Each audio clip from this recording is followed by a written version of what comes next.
नमस्कार, स्वागत है आप सभी का खबरगढ़ के आज दिनांक 22 अगस्त 2020 के दैनिक खबर अंक के साथ, जहां आप जानेंगे आज देश भर की सारी बड़ी खबरें। सबसे पहले आप सभी को गणेश चतुर्थी के पावन पर्व पर खबरगढ़ परिवार की तरफ से हार्दिक बधाई व शुभकामनाएं। मेरा नाम है गौरव राय। तो अब जान लेते हैं आज दिन की बड़ी सुर्खियां, जो आज खबरगढ़ की सुर्खियों में सबसे आगे है। JMM chief Shibu Soren corona positive, Jharkhand CM Hemant Soren का भी होगा टेस्ट। उत्तर प्रदेश में विधानमंडल की कार्यवाही अनिश्चित काल के लिए स्थगित, 27 विधेयक पारित। WHO ने कहा, कोरोना से मुकाबले के लिए यदि दुनिया एकजुट रहती है और वैक्सीन तैयार हो जाती है तो यह महामारी 2 साल से कम समय में खत्म हो जाएगी। प्रणब मुखर्जी की हालात में कोई सुधार नहीं, रेस्पिरेटरी इन्फेक्शन का चल रहा है इलाज। एक्सपर्ट्स की एक टीम उनके स्वास्थ्य पर लगातार नजर रखे हुए है। ISIS आतंकी की गिरफ्तारी पर दिल्ली पुलिस की प्रेस कॉन्फ्रेंस। धौला कुआं इलाके से पकड़ा गया आतंकी, IED और रिवॉल्वर बरामद। आतंकी के पास से एक बाइक भी मिली। दिल्ली में हमले के फिराक में था आतंकी, मामले की जांच जारी है। अब खबरें राज्यों से। उत्तर प्रदेश सरकार ने राज्य में शनिवार व रविवार को लॉकडाउन में भी सामान्य कृषि उत्पादों की निर्बाध रूप से आपूर्ति सुनिश्चित करने के संबंध में खाद, बीज व कीटनाशक आदि की थोक व फुटकार दुकानें खुली रखने के आदेश जारी किए हैं। अपर मुख्य सचिव कृषि डॉक्टर देवेश चतुर्वेदी ने शुक्रवार को बताया कि इस विषय में कृषि विभाग द्वारा औपचारिक आदेश जारी कर दिए गए हैं। डॉक्टर चतुर्वेदी ने बताया कि सभी मंडलायुक्तों, जिलाधिकारियों और वरिष्ठ पुलिस अधीक्षक व पुलिस अधीक्षकों को जारी आदेश में कहा गया है कि 2 दिवसीय लॉकडाउन में भी खाद, बीज व कीटनाशक आदि की दुकानें खुली रहेंगी। महाराष्ट्र के स्वास्थ्य मंत्री राजेश टोपे ने शुक्रवार को कहा कि सुशांत सिंह राजपूत की मौत के मामले की जांच के लिए मुंबई आए CBI दल के साथ सहयोग किया जा रहा है। पुणे में संवाददाताओं से बात करते हुए उन्होंने कहा, मुझे नहीं लगता कि कोई भी इसमें जांच में अवरोध खड़ा कर रहा है। बिहार। पूरे देश भर में कोरोना वायरस ने अपना प्रकोप बिछा रखा है। इसी कड़ी में कोरोना को मात देने हेतु बिहार में पिछले 24 घंटों के भीतर 1,12,422 नमूनों की जांच की गई और 3,678 मरीज ठीक हुए।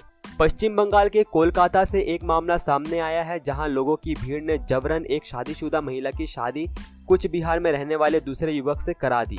लोगों ने आरोप लगाया कि महिला और युवक एक दूसरे को पहले से जानते थे और दोनों के बीच प्रेम प्रसंग चल रहा था तथा परितोष शोमा के पति के साथ घर पर ही रहकर उसे मानसिक प्रताड़ना दे रहा था। आंध्र प्रदेश में बुनकरों के सहकारी समितियों के नाम पर सरकारी धन और बुनकरों को सब्सिडी का दुरुपयोग करने के आरोप में CID ने शुक्रवार को खाजीपेट में APCO state handloom weavers cooperative society के पूर्व चेयरमैन गुज्जाला श्रीनिवासुलु के आवास पर छापा मारा, जहां से 3 किलोग्राम सोना, 2 किलोग्राम चांदी, 1 करोड़ रुपए से अधिक की नकदी और संपत्ति के दस्तावेज जब्त किए गए हैं। मध्य प्रदेश में देवास के एक गौशाला में 10 मृत गायों का शव बरामद होने से इलाके में अशांति फैल गई है। जिला कलेक्टर चंद्रमौली शुक्ला ने इस अपराध पर सख्त कार्रवाई की बात की है। उन्होंने कहा कि दोषी का पता लगते ही कड़ी सजा दी जाएगी। रिपोर्टरों से बात करते हुए उन्होंने बताया, यहां पंजीकृत गौशाला है, करीब 10 गाय मृत पाई गई है। संबंधित अधिकारियों से मैंने मामले की जांच के लिए कहा है, दोषी को कड़ी सजा दी जाएगी। तमिलनाडु सरकार ने कोरोना का हवाला देते हुए सार्वजनिक स्थानों पर गणेश प्रतिमा की स्थापना और विसर्जन करने पर रोक लगा दी थी, जिसमें हाई कोर्ट ने दलीलों को नकार दिया है और पीठ ने कहा है कि विसर्जन धार्मिक उत्सव है और लोगों को इससे दूर नहीं किया जा सकता है, लेकिन इस बार विसर्जन में भीड़ नहीं होगी, बल्कि एक ही व्यक्ति को विसर्जन करने की अनुमति होगी। राजस्थान के श्री गंगानगर के राय सिंह नगर में सड़क में गड्ढे होने के कारण चालक का वाहन से नियंत्रण खो जाने के कारण रविवार को सेना का एक ट्रक पलट गया। कर्नाटक परीक्षा के बाद केवल 19 दिन में कर्नाटक परीक्षा प्राधिकरण आज कॉमन एंट्रेंस टेस्ट 2020 के लिए परिणाम जारी कर दिए हैं। 30 और 31 जुलाई को आयोजित CET परीक्षा में लगभग 1.95 लाख उम्मीदवार उपस्थित हुए थे। उम्मीदवार अपना परिणाम वेबसाइट kea.kar.nic.in पर देख सकते हैं। दुनिया के सबसे हल्के फाइटर जेट तेजस की पाकिस्तान से सटे पश्चिमी मोर्चे पर तैनाती गुजरात के नलिया और राजस्थान के फलौदी एयरबेस पर होगी। खास यह है कि पश्चिमी सीमा पर तेजस विमानों की पहली स्क्वाड्रन नलिया में बनेगी। एक स्क्वाड्रन में कम से कम 18 विमान होते हैं, मतलब 18 या इससे अधिक तेजस फाइटर जेट यहां तैनात किए जाएंगे।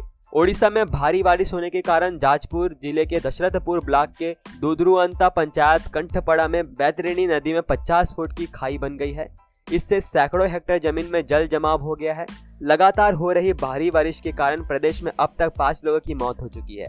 इसी बीच स्थानीय मौसम विभाग ने 24 एवं 25 अगस्त को राज्य भारी बारिश की चेतावनी जारी कर दी है। झारखंड के पूर्व मुख्यमंत्री और झामुमो के केंद्रीय अध्यक्ष शिबू सोरेन व उनकी पत्नी रूपी सोरेन कोरोना पॉजिटिव पाए गए हैं।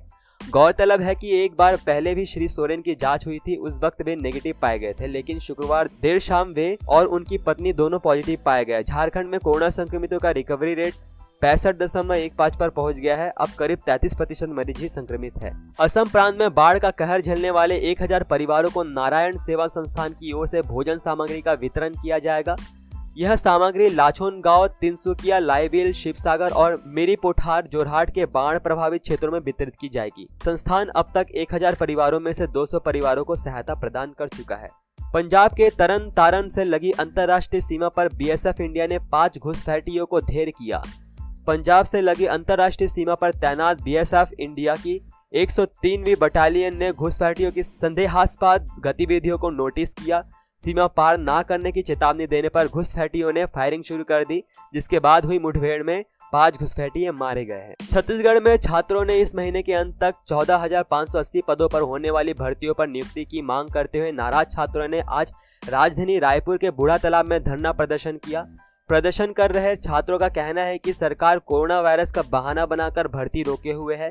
इसकी वजह से युवाओं को रोजगार नहीं मिल रहा है। साथ ही कई छात्रों की आयु सीमा भी खत्म होने वाली है। हरियाणा में कोरोना महामारी के दौरान नौकरी चले जाने से अवसाद में घिरी 22 वर्षीय एक युवती ने अंबाला छावनी स्थित अपने आवास पर पंखे से लटक कर कथित रूप से आत्महत्या कर ली। इस मामले पर पुलिस ने जानकारी देते हुए कहा कि युवती दिल्ली में एक कंपनी में काम करती थी और उसे अच्छा वेतन मिलता था।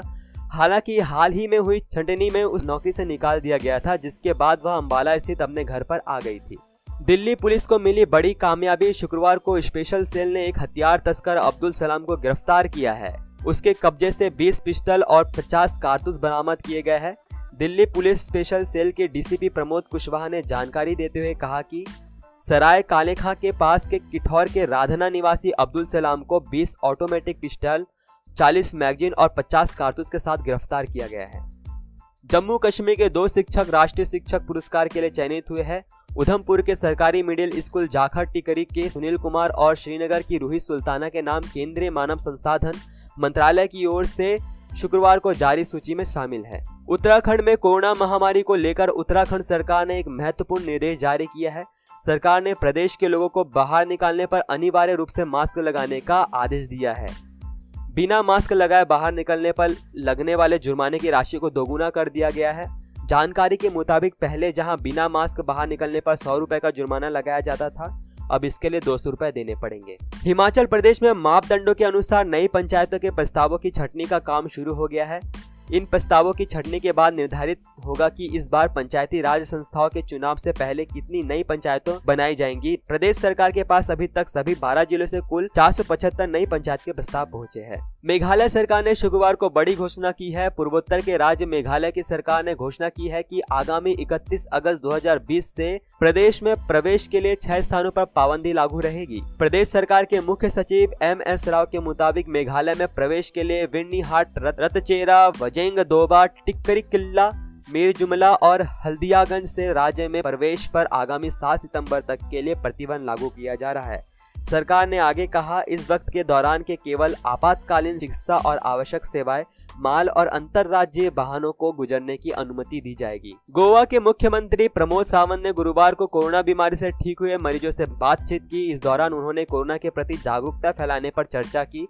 स्वास्थ्य और परिवार कल्याण मंत्रालय के अनुसार गोवा में 3,838 सक्रिय कोरोना वायरस मामले हैं, जबकि 124 वायरस के कारण दम तोड़ चुके हैं। गोवा में इस वक्त संक्रमितों का आंकड़ा 12,675 तक पहुंच गया है। अरुणाचल प्रदेश में शनिवार को दोपहर में भूकंप के झटके महसूस किए गए।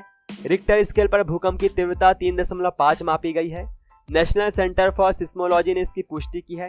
नेशनल सेंटर फॉर सिस्मोलॉजी के मुताबिक अरुणाचल प्रदेश के लोअर सुबनसिरी में दोपहर 12:41 पर भूकंप के झटके महसूस किए गए। चंडीगढ़ पहले ऑड इवन और अब साप्ताहिक बंदी से चंडीगढ़ के दुकानों में काफी गुस्सा है। दुकानदारों ने शनिवार को प्रदर्शन कर विरोध जताया। मार्केट प्रधान व दुकानदारों का कहना है कि जब प्रशासन को कोरोना से बचाव करना है तो पूरी तरह बंदी करे। कुछ दुकानों को बंद कराने से कोरोना नहीं रुकेगा। लद्दाख के पैंगोंग क्षेत्र में चीन की फौज पिछले करीब 4 महीने से LAC के इस पार भारतीय सीमा क्षेत्र में धौंस जमा रही है। भारतीय विदेश मंत्रालय की बार बार अपील के बाद भी चीन ने डेप्सांग पैंगोंग से अपने कदम पीछे नहीं खींचे हैं। 19 अगस्त को दोनों देशों के संयुक्त सचिव स्तर के राजनयिकों की वार्ता में भी कोई ठोस समाधान नहीं निकला है। सैन्य सूत्रों का कहना है हम किसी भी चुनौती का मुंह तोड़ जवाब देने के लिए तैयार है। खबरगढ़ की तरफ से विशेष सूचना। अधिकतर राज्यों में लॉकडाउन लगभग खुल चुका है, पर कोरोना अभी भी हमारे आसपास ही है।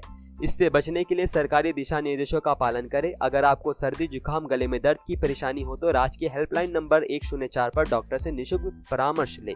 अपनी आंख, नाक और मुंह को छूने से पहले अपने हाथों को धो ले। सावधान रहे, सुरक्षित रहे, बदलकर अपना व्यवहार करे, कोरोना पर वार। आप सभी के लिए ये सारी जानकारी मैंने और खबरगढ़ की टीम ने जुटाई है। अभी के लिए इतना ही। देश दुनिया की बड़ी खबरों के लिए हमारे साथ बने रहे। जय हिंद, जय भारत।